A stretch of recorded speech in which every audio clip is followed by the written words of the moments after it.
क्या आपने कभी सोचा है कि जब हम जिम्मेदारी नहीं लेते तो हमारे कामों में क्या होता है? अक्सर हम अपनी क्षमताओं को कमजोर समझकर या डर और संदेह के चलते किसी चीज को करने से पीछे हट जाते हैं बिना उसे आजमाने का मौका देने का। लेकिन क्या हम ये सोचते हैं कि ऐसे मौके पर हम कितने बड़े मौके खो देते हैं? इस वीडियो में हम देखेंगे कि जब हम जिम्मेदारी से मुकरते हैं तो हम स्वयं को, अपने पूरे पोटेंशियल को पहचान और प्राप्त करने का मौका बर्बाद करते हैं। जिम्मेदारी लेने के बजाय हम अपने कामों को अधूरा छोड़कर स्वयं को नकारने से बचते हैं और इससे हमारे जीवन में निरंतर संकोच और आत्म संकट की भावना बनी रहती है। ये वीडियो आपको ये सिखाएगा कि खुद पर और अपनी क्षमताओं पर विश्वास करते हैं तो हम किसी भी चुनौती का सामना कर सकते हैं और कैसे हमारे कामों में चमत्कार हो सकता है। तो चलिए बिना किसी देरी के कहानी शुरू करते हैं। एक छोटा सा गांव था। उस गांव में एक व्यक्ति रहा करता था। उस व्यक्ति को भी यही तकलीफ थी। वह हमेशा खुद की क्षमताओं पर शक किया करता था। वह हमेशा दुविधा में रहता था। जो काम वह करता था वह काम उसे बिल्कुल भी पसंद नहीं था। वह तो उस काम को केवल मजबूरी में किया करता था ताकि उसका घर परिवार आसानी से चल, उन्हें 2 वक्त की रोटी मिल सके, उनका पेट भर सके। और वह हमेशा सपनों में ही खोया रहता कि किसी न किसी दिन उसे बहुत सारा धन मिल जाएगा और वह उस नगर का सबसे अमीर आदमी बन जाएगा। उसके पास वह सब कुछ होगा जो एक धनी व्यक्ति के पास होता है। सारी सुख सुविधा होगी, उसके पास किसी चीज की कोई कमी ना होगी। मन में यही ख्याल लिए वह हमेशा अपने भगवान की पूजा किया करता। वह हमेशा यही सोचा करता कि मेरे ईश्वर के आशीर्वाद से उसके जीवन में चमत्कार घटेगा और वह बहुत ही धनी व्यक्ति बन जाएगा। इसीलिए वह दिन रात सुबह शाम केवल अपने ईष्ट की पूजा करता, उनकी भक्ति में खोया रहता। और जब भी कोई उसे किसी कार्य के लिए कहता तो वह यही कहता, जो होगा वही करेंगे, मैं भला कौन हूँ, करने वाले तो सब वही है। लेकिन वास्तविकता में उसके मन के भीतर एक दुविधा थी। कुछ भी करने के लिए वह हमेशा दुविधा में फंसा रहता था। वह कभी किसी निर्णय पर पहुंच ही नहीं पाता था और जब भी वह किसी कार्य को पूर्ण नहीं कर पाता था तब भी उसके पास तरह तरह के बहाने हुआ करते थे, जैसे मैंने तो बहुत कोशिश की किंतु ये कार्य पूर्ण हो ही नहीं सकता, ये कार्य करना तो असंभव है, ये कार्य बहुत कठिन है। इस तरह के उसके पास कई तरह के बहाने थे जिससे वह खुद को समझा दिया करता। उसकी पत्नी और उसके घर वाले उसे ताना मारा करते, उसे तरह तरह की बातें सुनाया करते, लेकिन वह व्यक्ति कुछ करने का नाम ही नहीं लेता था। एक दिन उसकी पत्नी उस व्यक्ति से कहती है,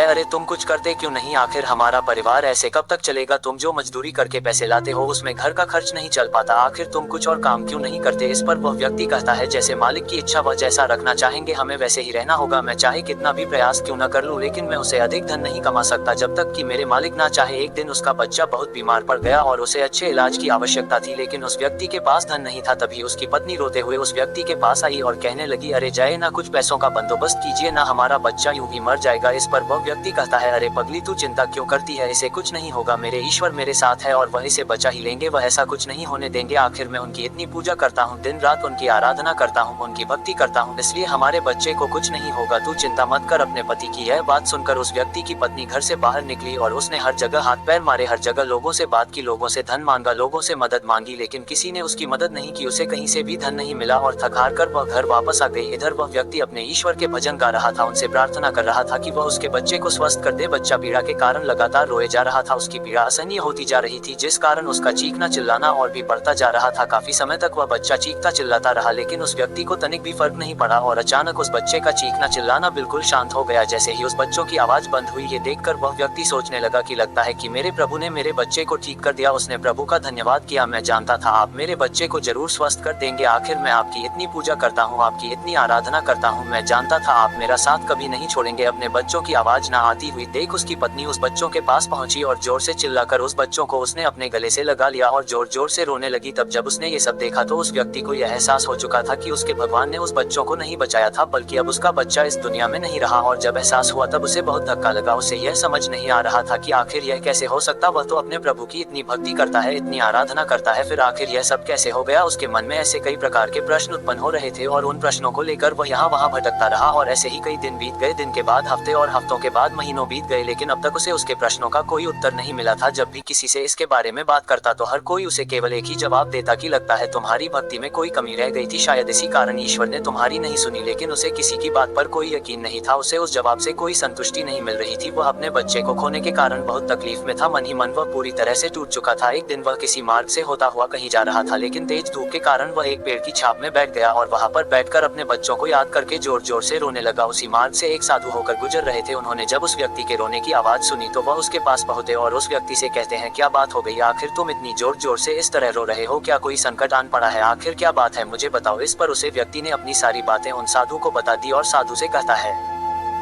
हे गुरुवर, आखिर इसने मेरी क्या गलती है? आखिर मैंने क्या किया? मेरी पत्नी मुझे मेरे बच्चे की मौत का जिम्मेदार ठहराती है। आप ही बताइए भला, मैं अपने बच्चों को क्यों मारना चाहूंगा? मैं तो बस ईश्वर से उसकी सलामती के लिए दुआ मांग रहा था। तो क्या मैंने गलत किया है? तभी उन गुरुवर ने उस व्यक्ति से कहा, यदि तुम्हारे बच्चे को इलाज मिल जाता तो क्या वह ठीक हो जाता? इस पर वह व्यक्ति कहता है, हाँ अवश्य ठीक हो जाता। तभी वह साधु उस व्यक्ति से कहते हैं, तो आखिर तुमने इलाज क्यों नहीं करवाया? इस पर व्यक्ति कहता है, गुरुवर मेरे पास इतना धन नहीं था कि मैं उसका इलाज करवा सकूं। तभी गुरुवर उस व्यक्ति से कहते हैं, तुम्हारे पास धन क्यों नहीं था? तभी वह व्यक्ति इसका जवाब देते हुए कहता है, गुरुवर जहाँ मैं काम करता हूँ वहाँ पर मुझे बहुत ही कम तनख्वाह मिलती है और इससे मेरा घर बड़ी मुश्किल से चल पाता है। ऐसे में मैं भला अधिक धन कहाँ से जोड़ सकता हूँ? तभी वह व्यक्ति से कहते हैं, यदि तुम्हारी बच्चे की मृत्यु धन न होने के कारण हुई है तो तुम ईश्वर को क्यों दोष दे रहे हो? उसने तो नहीं कहा था कि तुम अधिक धन मत कमाओ। उसने तो तुमसे नहीं कहा था कि तुम वहीं पर काम करते रहो जहाँ पर तुम्हें कम तनख्वाह मिलती है। ईश्वर ने तो तुमसे नहीं कहा था कि तुम मेरे भरोसे बैठो। ये सुन वह व्यक्ति थोड़ा सा अचरज में पड़ गया। उसने उन साधु से कहा, गुरुवर तो क्या हमें ईश्वर की मदद नहीं मांगनी चाहिए? क्या हमें उनकी पूजा आराधना नहीं करनी चाहिए? तभी वह व्यक्ति से कहते हैं, तुम्हारा ईश्वर कोई और नहीं बल्कि तुम्हारे भीतर है। वह तुम्हारी आंखों से देखते हैं, तुम्हारे ही हाथों से कार्य करते हैं, तुम्हारे ही पैरों से चलते हैं और जब तुम्हें कुछ करने के लिए तैयार ना हो तो वह तुम्हारी मदद कैसे कर सकते हैं? तुमने ही अपने ईश्वर को हाथ पर हाथ धरे रखने के लिए मजबूर कर दिया है। तभी वह व्यक्ति उनसे कहता है, ठीक है आपकी बातें बड़ी कड़वी लग रही है, लेकिन जो कुछ भी आप कह रहे हैं वह सब सत्य है। कहीं ना कहीं मैं अंदर से जानता था कि मैं ही अपने बच्चों की मौत का जिम्मेदार हूँ। यदि मैंने थोड़ा और धन जुटा लिया होता, यदि मैंने थोड़ी सी मेहनत की होती, लोगों से मदद मांगी होती तो अवश्य ही आज मेरा बच्चा जिंदा होता, मेरे साथ होता। इतना कहकर व्यक्ति जोर जोर से रोने लगा। कुछ देर रोने के बाद फिर से शांत होकर गुरु से कहता है, गुरुवर जब भी मैं कोई कार्य करने जाता हूँ तो मेरे पास इतने साधन नहीं होते थे, नहीं धन होता था, नहीं किसी का सहयोग मिलता था और जब भी मैं कोई कार्य करने जाता तो मेरे मन में एक शंका होती, एक संकोच होता कि क्या मैं इस कार्य को कर सकूंगा या नहीं। तभी वह साधुओं से व्यक्ति को एक पेड़ की तरफ इशारा करके कहते हैं, क्या तुम पेड़ पर चढ़ना जानते हो? व्यक्ति कहता है, नहीं गुरुवर, मैं आज तक कभी भी पेड़ पर नहीं चढ़ा और नहीं मैं पेड़ पर चढ़ना जानता हूँ, किंतु आप मुझे से यह क्यों पूछ रहे हैं? इस पर वह साधु कहते हैं, अभी बताता हूँ। उन्होंने पास में बैठे हुए एक कुत्ते को एक पत्थर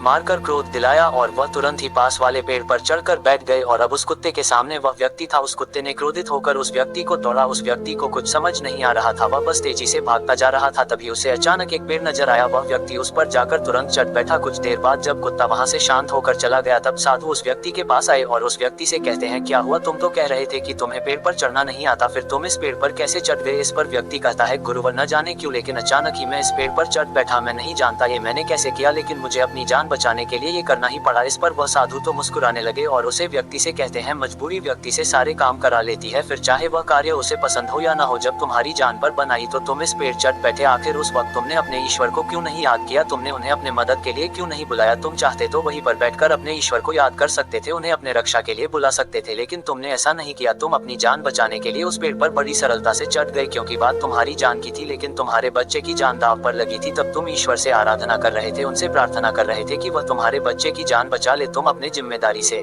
भाग रहे थे, पर अगर तुम उस जिम्मेदारी को निभाते तो आज हालात कुछ और होती। उन साधु की ऐसी कड़वी बातें सुनकर व्यक्ति मन ही मन और दुखी हो गया। वह जोर जोर से फूट फूट कर रोने लगा और कहता है, गुरुवर की आप सत्य कहते हैं, मैं ही अपने बच्चों की मौत का जिम्मेदार हूँ। मुझे ऐसा नहीं करना चाहिए था, मुझे और अधिक धन जोड़ना चाहिए था। यदि मैंने ऐसा कर लिया होता तो मैं आज अपने बच्चों को बचा पाता, लेकिन अब क्या करूँ, मुझे कुछ समझ नहीं आ रहा। इस पर साधु उसे व्यक्ति से कहते हैं, जो हो गया उसे मिटाया नहीं जा सकता, किंतु जो होने वाला है उसे बनाया अवश्य जा सकता है। इसलिए अपने बहानों से ऊपर उठो, अपने संकोच को मन से मिटा दो और किसी भी कार्य को शुरू करने से पहले तुम्हारे मन में दुविधा उत्पन्न होती है उसे पूरी तरह से समाप्त कर दो। फिर देखना तुम जैसा चाहोगे वैसा ही होगा। तुम जो हासिल करना चाहोगे तुम उसे हासिल कर पाओगे। तुम्हारा मन मजबूत होने लगेगा, मैं दुविधा से ऊपर उठकर साफ और स्पष्ट तौर पर निर्णय ले सकेगा। उसके बाद से तुम्हारे मन को कभी किसी बहाने की जरूरत नहीं पड़ेगी। इस पर व्यक्ति उस हाथ से कहता है कि हे गुरुवर, जब भी मैं कोई कार्य करने जाता हूँ तो मेरा बहुत ही कमजोर पड़ जाता है, मैं बहुत घबरा जाता हूँ। मैं अपने मन को मजबूत कैसे बनाऊं?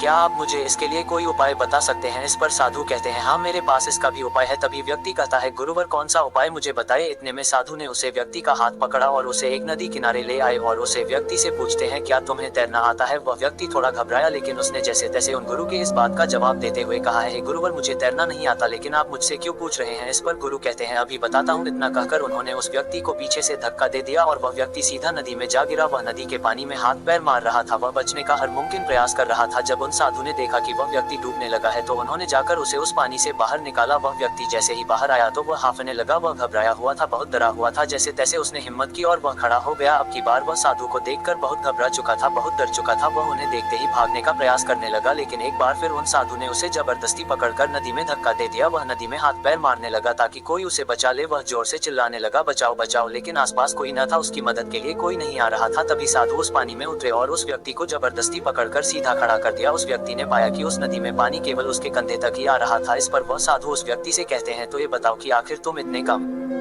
गहरे पानी में किस तरह से डूबकर मर सकते हो? यदि तुम चाहते तो सीधे खड़े होकर इस परिस्थिति का सामना कर सकते थे और तुम्हें ये भी एहसास हो जाता कि इस नदी में पानी केवल तुम्हारे कंधे तक ही है और तुम्हें इस तरह से इतनी मेहनत करने की कोई जरूरत नहीं पड़ती। नहीं तुम घबराते और ना ही इस परिस्थिति से भागने का प्रयास करते, किंतु तुम्हें हमेशा से केवल एक डर का सामना किया है और वह ये है कि यदि तुम नदी में गिरे और तुम्हें तैरना नहीं आता तो तुम्हारी मृत्यु निश्चित है। और यही कारण है कि तुम सही स्थिति का पता नहीं लगा पा रहे थे। तुम ये तक पता नहीं लगा पाए कि आखिर इस नदी में पानी कितना गहरा है। एक बार फिर साधु उस व्यक्ति को नदी से बाहर लाए और थोड़ा देर इंतजार करने के बाद उन्होंने एक बार फिर उसे व्यक्ति को उस नदी में धक्का दे दिया। अब की बार उस व्यक्ति को उस स्थिति का पता चल चुका था। वह ये जानता था कि अब जैसे ही वह अपने आप को स्थिर कर लेगा, जैसे ही अपने आप को अपने पैरों पर खड़ा कर लड़का, ये पानी केवल उसके कंधों तक ही आएगा। और उसने बिल्कुल ऐसा ही किया, वह सीधा खड़ा हो गया। तभी साधु उस व्यक्ति से कहते हैं, क्या तुम्हें अपने मन को मजबूत करने का मंत्र मिल चुका है या नहीं? इस पर वह व्यक्ति कहता है कि हाँ, मैं समझ चुका हूँ कि अपने मन को मजबूत किस तरह से किया जाए। आगे गुरुदेव उस व्यक्ति से कहते हैं, अब तुम समझे, इस दुनिया में कुछ भी करना इतनी बड़ी समस्या नहीं है। समस्या तो यह है कि हम कुछ करना ही नहीं चाहते। जब भी हमें डर लगे या कोई समस्या खड़ी हो तो हमें उसमें उतर कर देखना चाहिए, उसका आकलन करना चाहिए, उसे समझना चाहिए, जब तक कि वह समस्या संभावना न बन जाए और तुम्हारे भीतर से सामना करने का डर निकल ना जाए। ऐसे ही हमारा मन मजबूत होता है। आज तुम्हारे पानी का डर समाप्त हुआ है, लेकिन वास्तविकता तो यह है कि तुम अब भी तैरना नहीं जानते और जब तक तुम तैरना नहीं जान सकोगे तुम गहरे पानी में उतर नहीं सकोगे। इसलिए मेरी एक बात हमेशा याद रखना, इस संसार में ऐसा कुछ नहीं है जो तुम नहीं कर सकते। बस तुम्हें तुम्हारे साथ खड़े होना आवश्यक है, तुम्हें अपना साथ देना आवश्यक है। इसलिए अपने आप को धोखा देना बंद करो, अपने आप को दुविधा से बाहर निकलो, अपने आप पर संकोच करना बंद करो, अपनी शक्ति को पहचानो और तुम हर कार्य कर सकते हो जो तुम करना चाहते हो। ये सुन उस व्यक्ति को अपनी गलती का एहसास हो गया और उसने गुरु को प्रणाम किया